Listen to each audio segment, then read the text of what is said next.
పాకిస్తాన్ ఆఫ్ఘనిస్తాన్ మధ్య మళ్ళీ యుద్ధం మొదలైంది.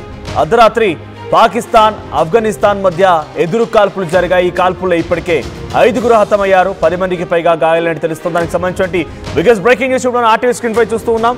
పాకిస్తాన్ ఆఫ్ఘనిస్తాన్ మళ్ళీ యుద్ధం మొదలు పెట్టేశాయి. భీకరంగా దాడులు జరుపుకుంటూ ఉన్నాయి. అర్ధరాత్రి అటు ఇరువైపుల నుంచి కాల్పులు జరిగాయి. ఈ కాల్పుల్లో 5గురు హతమవగా 6గురికి తీవ్రంగా గాయాలయ్యాయి. గురువారం పాకిస్తాన్ ఆఫ్ఘనిస్తాన్ మధ్య టర్కీ వేదికగా శాంతి చర్చలు కూడా జరిగాయి. అయితే చర్చలు జరిగిన వెంటనే కాల్పులకు ఇరు దేశాలు దిగిపోయాయి.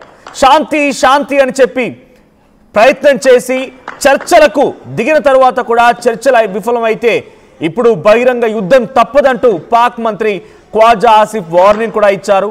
అయితే ఆ వార్నింగ్ అనుగుణంగానే పాకిస్తాన్ ఆఫ్ఘనిస్తాన్ పై దాడి చేసింది.